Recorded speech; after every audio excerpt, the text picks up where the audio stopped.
Buena luna, seres de la noche. Bienvenidos una vez más a un nuevo episodio de Nunca apagues la luz. En el programa de hoy quiero tratar un tema. Más que un tema, quería hablarte acerca de un sitio muy especial. Y no solo especial, sino que también muy aterrador. Es un lugar al que cualquiera de vosotros podéis tener acceso fácilmente. Quizás ahora no, con las restricciones de la pandemia, pero cuando todo vuelva a la normalidad, muchos de vosotros podréis experimentar algunos de los hechos inverosímiles y terroríficos que voy a narraros a continuación. Yo mismo, personalmente, he tenido la oportunidad de estar en este lugar. Se trata de la ciudad más encantada de la Tierra. Hoy vamos a hablar acerca de los fantasmas de Edimburgo.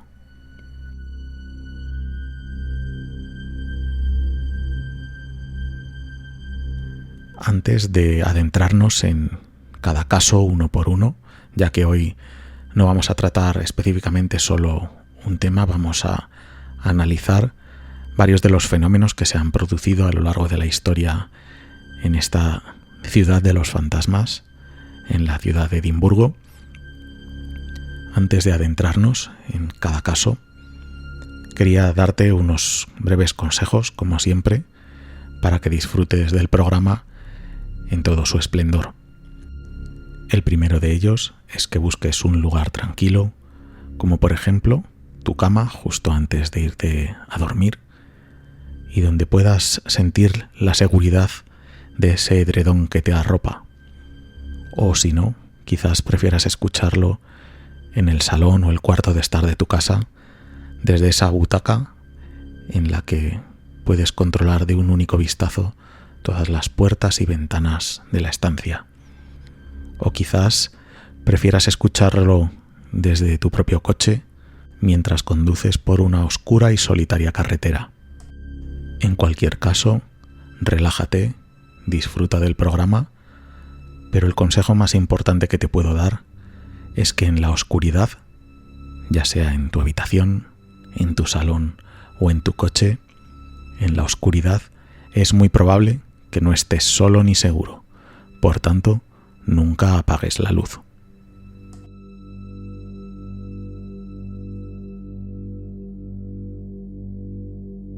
Recuerda que tienes disponibles todas nuestras redes sociales para revisar, para chequear todo ese material extra que añado después de cada programa y que complementa la información que transmitimos mensualmente. No dejes de visitarnos en Twitter, Facebook, Instagram o incluso el propio YouTube, donde podréis ver vídeos adicionales con este material extra. Para seguir el programa, simplemente buscad Nunca apagues en cualquiera de estas redes.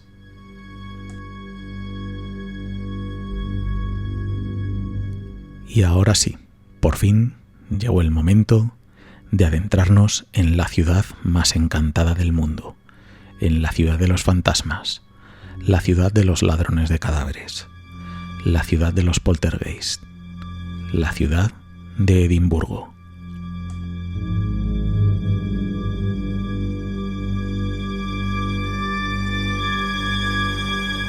Cualquiera de vosotros que decida viajar a Escocia y visitar esta ciudad se podrá dar cuenta de la gran cantidad de tours turísticos con contenido paranormal que se pueden hacer en la capital de Escocia, en la ciudad de Edimburgo. Y es que todo este tipo de temas en esta ciudad se toman muy en serio. Creo que podría asegurar que la mayor parte de los residentes de Edimburgo creen en fantasmas e incluso iría un poco más allá. Podría decir que hasta una buena parte de ellos podría contar una historia que ha podido vivir en primera persona. Y no debe ser una casualidad, pero fijaros en este dato. La ciudad de Edimburgo es una de las pocas ciudades que cuenta con una cátedra dedicada exclusivamente a la parapsicología. Como lo oís, una universidad centrada en los temas paranormales y que fue fundada en esta ciudad en 1983. Y es que, todo hay que decirlo, para todo aquel que cree en los fenómenos paranormales, en los entes del más allá, los fantasmas o los poltergeists, la ciudad de Edimburgo se puede decir, incluso no se puede decir, se puede afirmar que es la ciudad con más actividad paranormal del mundo.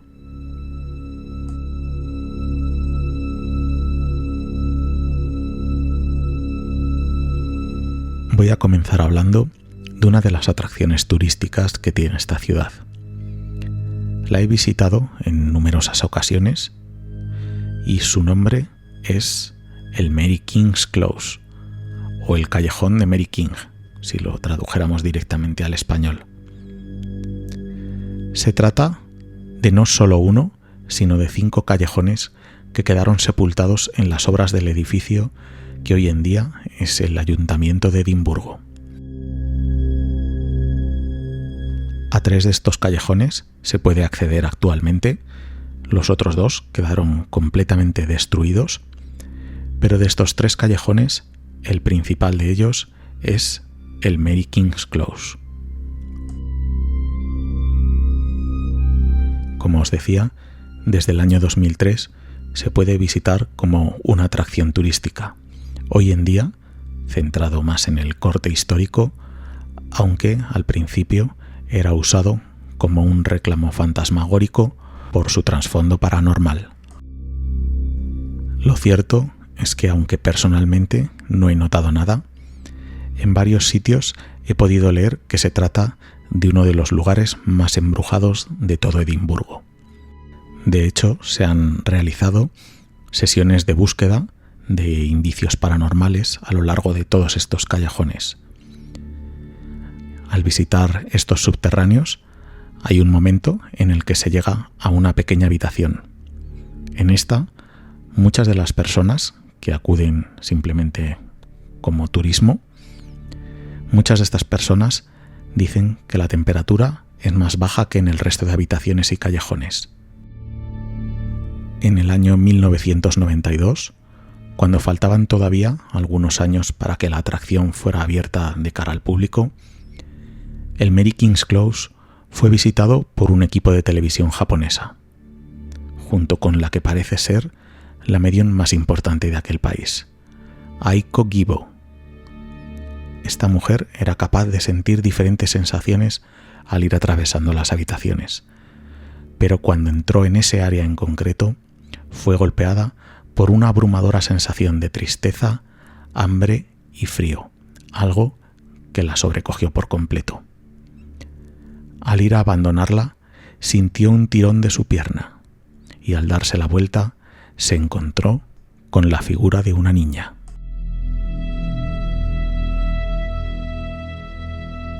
Como buena medium, le preguntó quién era y que qué hacía allí, a lo que la niña contestó que se llamaba Annie y que su familia la había abandonado por contraer la peste.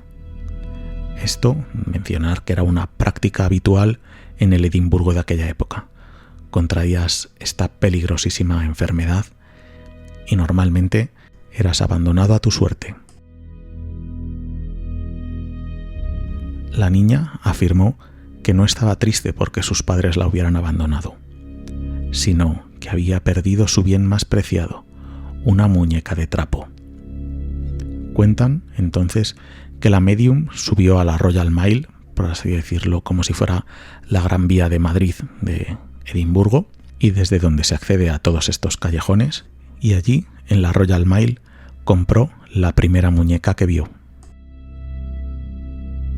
A continuación, volvió al callejón y al dejar la muñeca en la habitación de la niña, la sensación de agobio, de opresión y de tristeza se atenuó.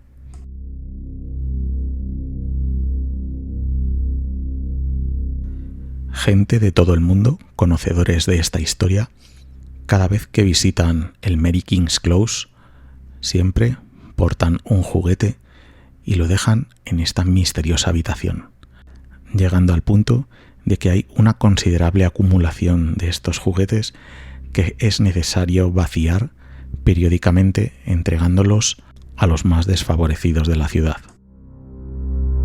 Pero lo más inquietante es que un reducido número de personas, cuando visitan la estancia, afirman percibir la presencia de la niña. Notan la impresión del espíritu al entrar en la habitación. Lo que jamás podremos saber es si el espíritu de la pequeña Annie descansa en paz desde que la medium le regaló la muñeca.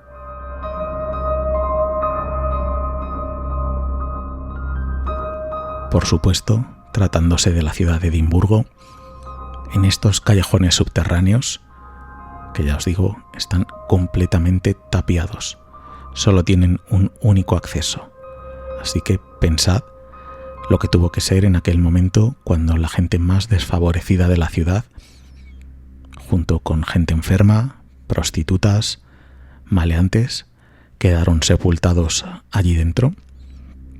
Pues como os decía, siendo la ciudad de Edimburgo y conociendo el origen de este callejón, el fantasma de esta niña no podía ser el único que habitaba estos subterráneos.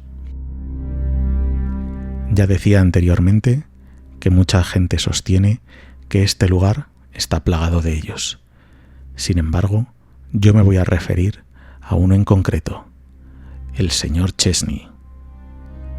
Este hombre vivió en una de las casas más amplias que hay en el Mary King's Close, en una sección de ese callejón que no fue cerrada hasta que se amplió el edificio del ayuntamiento.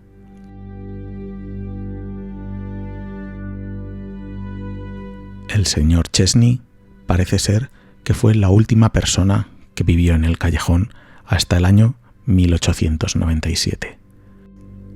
Su casa ha sido investigada en diversas ocasiones. Se han visto sombras, se han captado extraños sonidos.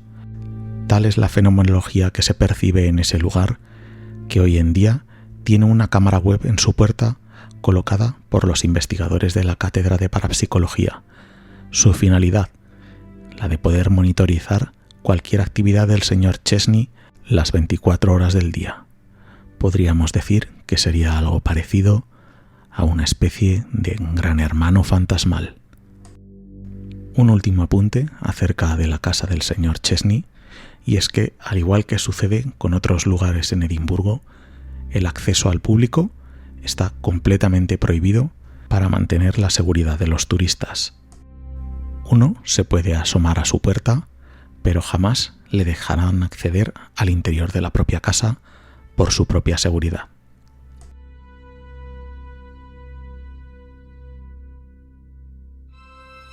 Uno de los casos más espeluznantes que tuvieron y que sigue teniendo lugar en la ciudad de Edimburgo, y que además es algo que se me quedó grabado en mi memoria, es el que voy a narrarte a continuación. Existe desde hace siglos la leyenda de que dos de los edificios más importantes de la ciudad, el Castillo de Edimburgo y el Palacio de Holyrood House, situado cada uno en uno de los extremos de la Royal Mile, están conectados por un túnel secreto subterráneo que recorre los casi 2 kilómetros que los separan, siguiendo la línea que sigue la propia Royal Mile. Bien, pues hace relativamente poco se descubrió un túnel en los sótanos del castillo. Para averiguar si ese era el pasadizo sospechado, un gaitero voluntario se introdujo en él con la intención de recorrerlo entero tocando su gaita, y así las personas de la superficie podrían ir oyendo por donde iba. Pero más o menos a mitad de la Royal Mile, el sonido de la gaita se interrumpió por completo. Del valiente voluntario nunca se supo nada más. Nadie se atrevía a montar un equipo de rescate, y ante el temor a lo que pudiera salir del túnel, este fue sellado. Se dice que si paseas por la Royal Mile al anochecer y escuchas un lejano sonido de gaitas que parece que procede de algún lugar por debajo de ti, este será sin duda el melancólico sonido que emite el fantasma del gaitero por toda la eternidad.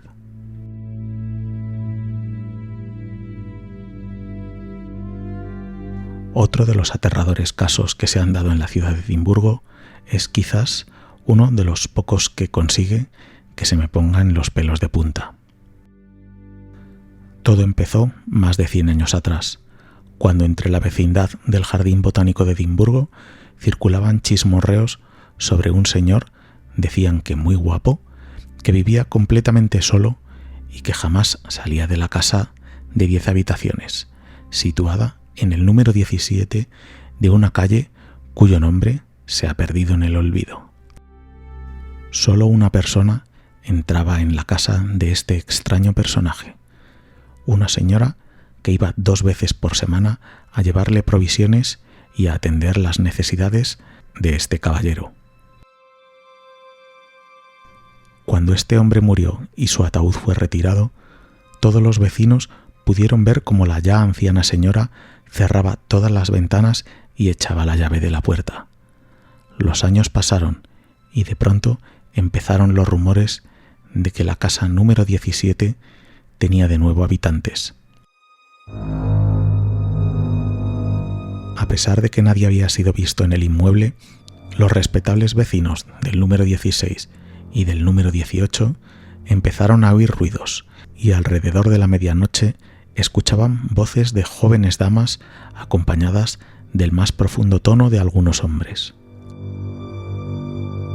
Pasaban los días y nadie conseguía ver a los nuevos vecinos. Así que comenzaron a circular rumores de que en realidad la casa estaba embrujada.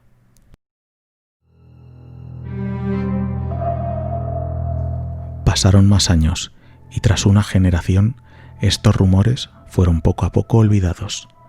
Nuevos residentes se mudaron a los números 16 y 18, pero la casa número 17 permanecía vacía y abandonada.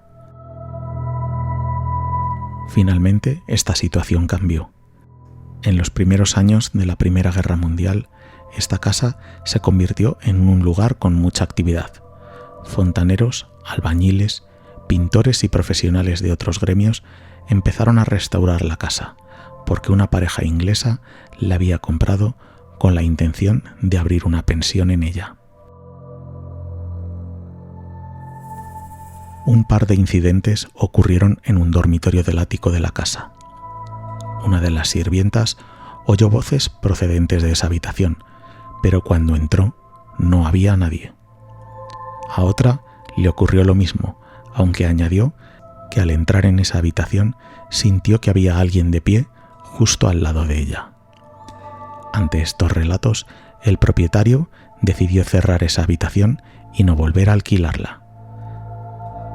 Sin embargo, un invierno se presentó en la pensión una pareja de recién casados que no encontraba alojamiento, así que el propietario, al tener el resto de habitaciones ocupadas, les alquiló la del ático.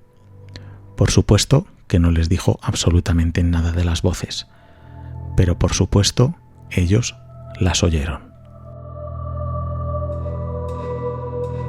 Atónitos, los huéspedes de la habitación tocaron la campana que había en el pasillo para que alguien viniese a solucionarles este error, ya que obviamente el dormitorio estaba ocupado. Fue una anciana, Mary Brewster, quien se presentó, pero tan pronto como entró en la habitación, chilló de puro terror. El ama de llaves, ante los chillidos, subió rápidamente la escalera y sin explicarles nada a la atónica pareja, entró. Vio a Mary Brewster rígida, sujetando con firmeza la barra de latón de la cama y mirando hacia arriba, con una expresión de haber perdido completamente la cabeza. Nadie sabe lo que vio, porque nunca fue capaz de volver a hablar.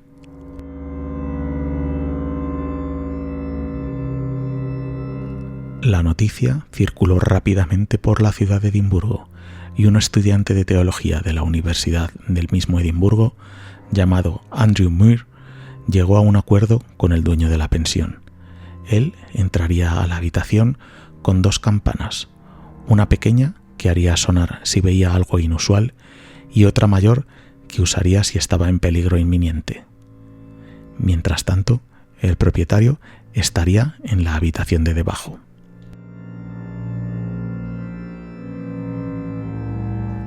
Durante los 10 primeros minutos de estancia de Andrew Moore en el ático, ningún sonido se escuchó, pero llegados a este punto, el propietario pudo escuchar claramente cómo la campana grande estaba sonando.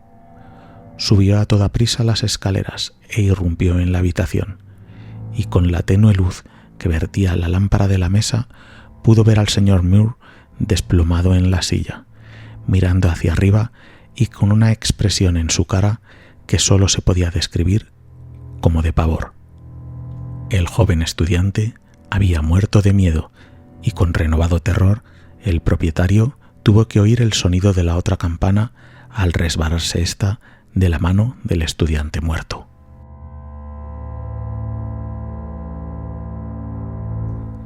Lo que vieron Mary Brewster y Andrew Moore nunca se ha sabido. La pensión selló sus puertas y el propietario se jubiló. Nunca jamás fue ocupada esta casa otra vez, y años después la calle entera fue demolida, llevándose entre esos escombros los de la casa número 17, y con ellos el secreto que encerraba y que jamás podrá ser resuelto. Aunque nunca se sabe, ya que en Edimburgo es costumbre reutilizar piedras y ladrillos de casas demolidas en la construcción de nuevos inmuebles. Así que, ¿quién podría asegurar que el terror que estaba ligado a las piedras de la casa número 17 no habita hoy en día en un nuevo hogar de la ciudad de Edimburgo? Es para pensárselo.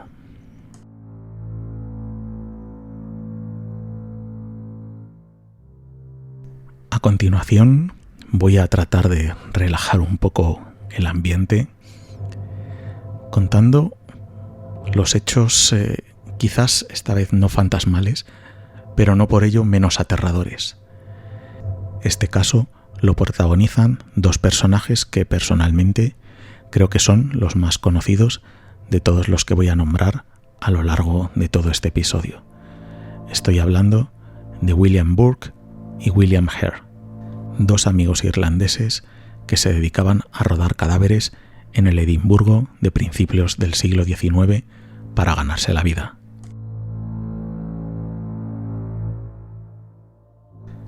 Por aquel entonces, la Universidad de Edimburgo era una institución de fama mundial por la calidad de su preparación.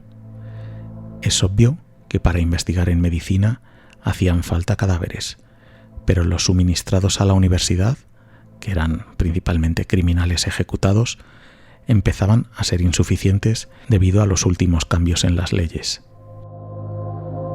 Ahí es donde esta pareja de amigos vio el negocio.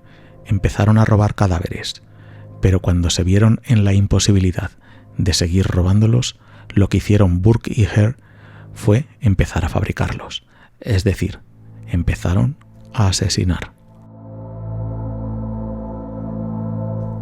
Mataban comprimiendo el pecho de la víctima hasta asfixiarla, y siempre a personas que nadie echaría de menos: prostitutas, mendigos, extranjeros visitando la ciudad, etc. Fueron los verdugos de 17 personas desde noviembre de 1827 hasta octubre de 1828. Finalmente fueron descubiertos, y aunque las pruebas contra ellos no eran lo suficientemente sólidas, el alcalde le ofreció un indulto a Hare si testificaba contra Burke, que fue aceptado. William Burke fue ejecutado ante una multitud estimada en unas 25.000 personas el 28 de enero de 1829. Y no solo eso, sino que luego fue diseccionado públicamente en la Escuela de Medicina, donde a día de hoy se encuentran expuestos su esqueleto, máscara mortuoria y algunos objetos hechos con su piel. Por su parte, William Hare Huyó de Edimburgo y a día de hoy se desconoce cómo terminaron sus días.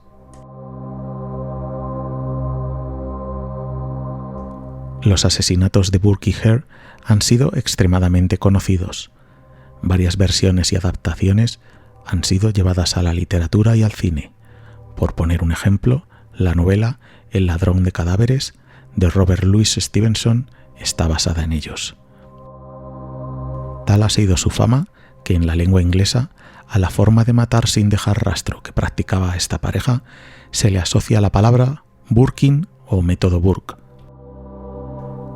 Pero otro misterio sin respuesta que muchos asocian a estos hechos ocurrió en julio de 1836. Unos muchachos que buscaban madrigueras de conejo en Arthur Seat, una de las colinas de Edimburgo, encontraron algo que los dejó atónitos.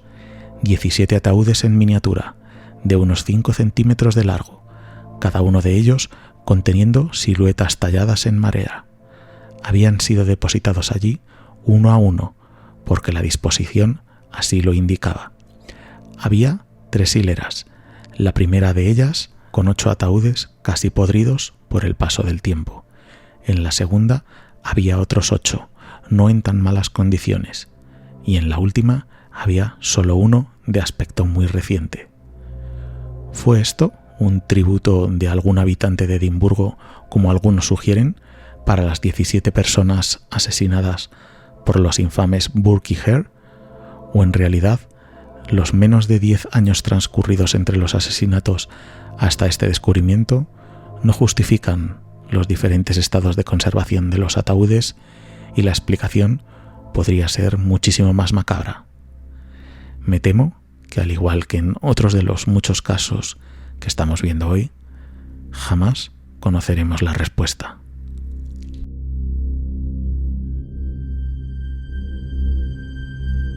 De nuevo, en el mundo paranormal, voy a contarte a continuación otro de los casos que ocurrió a finales del siglo XIX, un caso que sucedió a Robert Elliot Westwood, instructor del cuerpo del ejército británico de los Royal Engineers, y a su amigo inglés Tom, que era maestro de la escuela. Ambos fueron alojados por una noche en la casa del gobernador dentro del recinto del castillo de Edimburgo. Durante la velada, el tema de los fantasmas surgió. Aunque Robert no había experimentado nunca nada paranormal, no era escéptico, algo de lo que Tom se reía, pues mantenía que los fantasmas nunca existieron ni lo harían jamás. A pesar de esto, al retirarse a su habitación en la segunda planta, Tom se aseguró de cerrar bien todas las puertas de la casa e incluso colocó una barra de hierro en la del dormitorio para que no pudiera ser abierta. Cuando ya estaban dormidos, un sonido, como si el día del juicio final hubiese llegado, les despertó. A pesar de que se habían asegurado bien de haberla cerrado, el ruido vino inequívocamente de la puerta principal de la residencia, la cual había sido abierta de golpe. Ambos amigos aguzaron el oído, oyendo pasos que subían por la escalera, pasos pesados como con un tono metálico, acercándose poco a poco. Tom agarró la mano de Robert tan fuertemente que sus uñas se hundieron en la carne. De pronto, la puerta del dormitorio se abrió de par en par y una corriente de aire frío les atravesó. Los pasos se acercaban a ellos y la atmósfera estaba cargada de maldad. Hubo un ruido y después la luz de la luna iluminó la habitación. Pero allí no había nadie. Esa puerta estaba abierta, pero nadie había tras ella. Los amigos bajaron a la entrada principal y allí comprobaron que esta puerta también estaba abierta, aunque los pestillos estaban echados y no había nada aparentemente roto.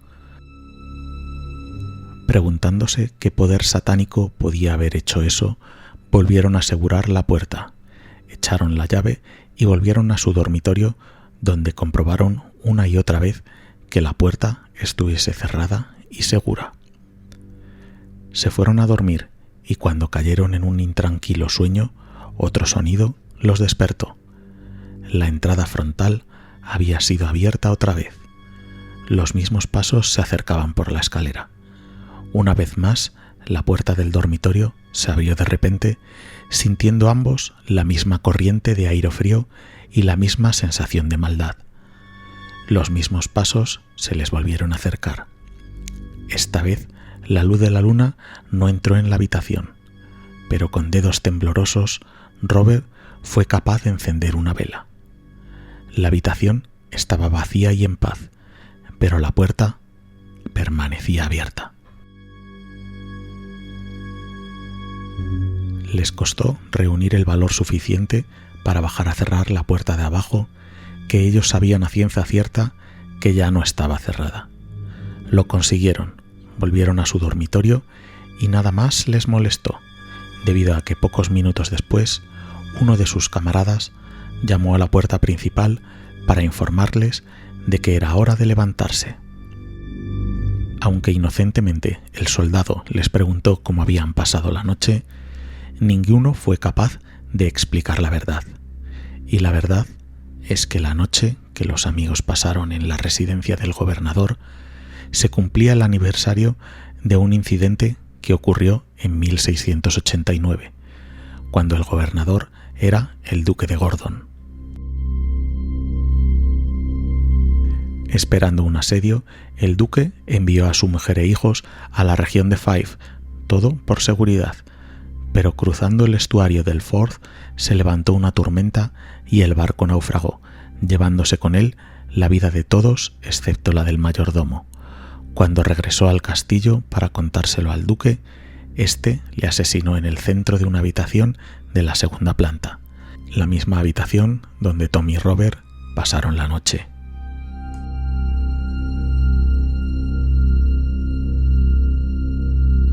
Como podéis ver, la casuística en Edimburgo es variada y abundante, pero ahora voy a centrarme en algo un poquito más actual y que está presente a día de hoy en el cementerio de Greyfriars y que todos los que queráis podéis ir a visitarlo.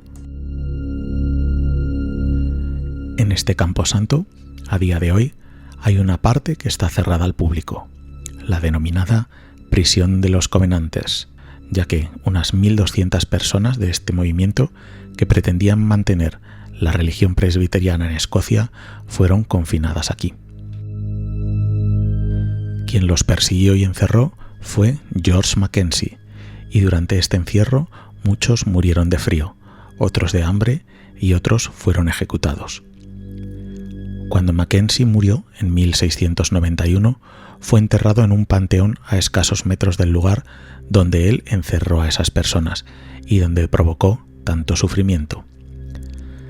Han pasado los siglos sin que nada haya ocurrido en Greyfriars y, por supuesto, tampoco en la prisión de los Covenanters. Esta siempre ha sido accesible para todas las personas que deseaban acceder a esa parte del cementerio. Pero en el año 1999, un mendigo, en una noche fría y lluviosa, decidió que el panteón de Mackenzie era un buen lugar para cobijarse y dormir.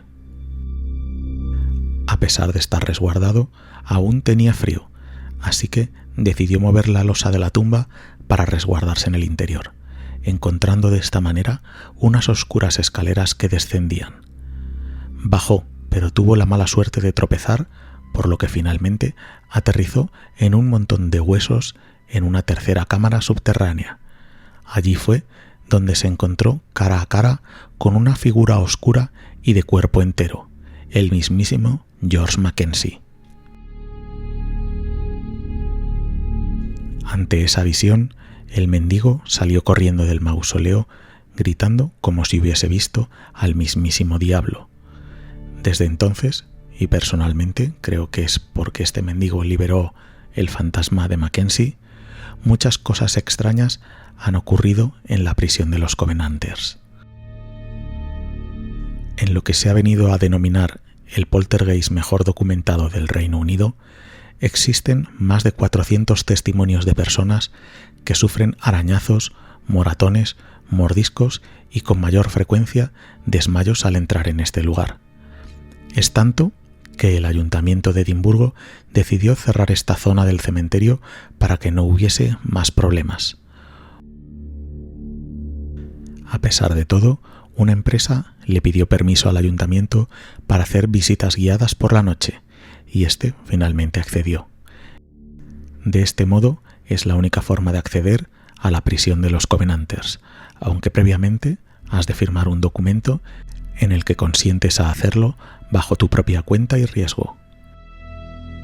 Es una zona catalogada con la máxima puntuación en la escala que usan los expertos en sucesos paranormales, y ha sido objeto de multitud de investigaciones e incluso ha sido visitada por numerosos programas de televisión. Se ha intentado exorcizar en varias ocasiones la prisión de los Covenanters. La última en el año 2000. El reverendo local, Colin Grant, ante la prensa local y armado con una Biblia en una mano y un crucifijo en la otra, inició el exorcismo.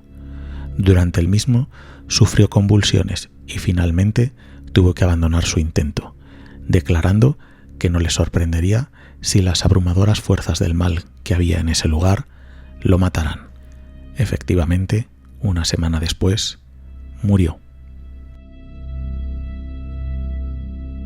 Si tenéis la oportunidad de visitar el cementerio de Greyfriars, no desperdiciéis esa ocasión, porque os aseguro que no os arrepentiréis. O quizás sí.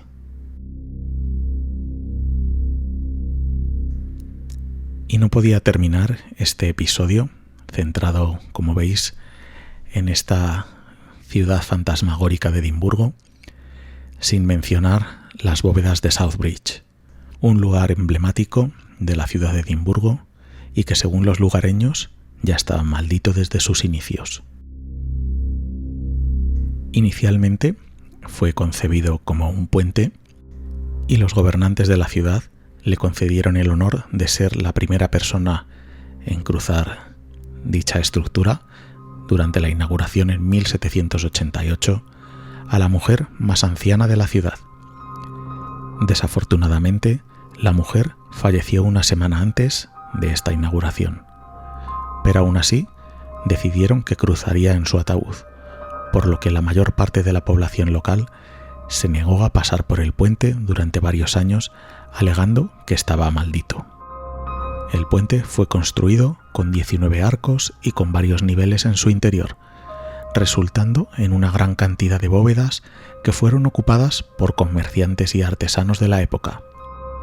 Pero las condiciones empezaron a empeorar debido a que el puente no fue impermeabilizado y los comerciantes comenzaron a irse, pero las cámaras vacías fueron progresivamente ocupadas por lo peor de la sociedad de Edimburgo: ladrones, prostitutas, asesinos y demás gente de esta calaña que habitaban las bóvedas. Tras varios años, y ahora es cuando empieza lo aterrador de esta historia, el ayuntamiento llenó de escombros y tapió el lugar, algo parecido a lo que había sucedido con el Mary King's Close, dejando a toda esta gente de la baja sociedad de Edimburgo atrapada en su interior. Un residente local de la ciudad, a finales del siglo XX, las redescubrió y desde entonces se pueden visitar como parte de uno de los tours de fantasmas que hay en Edimburgo. Muchos programas de televisión se han grabado en este lugar y varios libros hablan de él. La mismísima BBC lo ha catalogado como uno de los sitios más embrujados del Reino Unido. Yo, personalmente, las he visitado en un par de ocasiones y tengo que reconocer que el ambiente que se vive en esa zona es realmente opresivo y malsano. Con este trasfondo, no es de extrañar que haya documentados varios casos de fantasmas dentro de las propias bóvedas. Es curioso que en los comienzos de hacerse el tour había personas que escribían en los libros de visitas felicitando a la empresa por la extraordinaria caracterización de algunos de los personajes de las bóvedas, entre ellos un zapatero, cuando la realidad es que nadie se disfraza en esta atracción. Así que, ¿cómo es posible que diferentes personas de diferentes partes del mundo, que no se conocen entre sí ni conocían nada de la historia, puedan describir en el libro de visitas exactamente esta misma visión?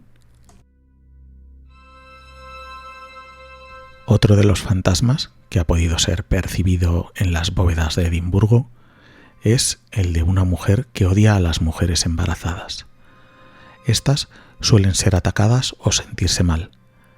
También hay otro fantasma de un niño al que le gusta particularmente agarrar con su gélida mano la mano de algún adulto. Pero sin duda alguna, el fantasma más hostil que podemos encontrarnos en estas bóvedas es el de Mr. Boots. Se describe como la aparición de una persona muy alta, vestida de azul y con largas botas. De ahí su nombre. Distintas personas han sufrido mareos y desmayos al entrar en la que se dice es su habitación. Otras oyen obscenidades susurradas en sus oídos, y las hay que lo que oyen directamente es comentarios como "no me gustas" o "vete de aquí". En más de una ocasión, la empresa organizadora del tour ha recibido quejas de estos grupos de turistas por haber sido agredidos con pequeñas piedras o haber sufrido misteriosos tirones de pelo en la misma habitación de Mr. Boots. Podría estar horas y horas hablando de todos los fenómenos y de todos los acontecimientos extraños y paranormales que tienen lugar en la ciudad de Edimburgo. Podría darnos no solo para un programa, tal vez 2, incluso 3, y sobre todo con muchísimo material extra. Os recomiendo a todos que, si tenéis la oportunidad, podáis vivir en primera persona muchos de estos casos y podáis visitar estos lugares tan enigmáticos, embrujados, poseídos. Y ya os digo, las sensaciones que tendréis os harán en muchos casos estremecer y en otros casos sentir escalofríos. Si os decidís a visitar la ciudad, allá donde os alberguéis o donde os quedéis a dormir, tened en cuenta que en esta ciudad especialmente, en la oscuridad, es muy probable que no estés solo ni seguro. Por tanto, nunca apagues la luz.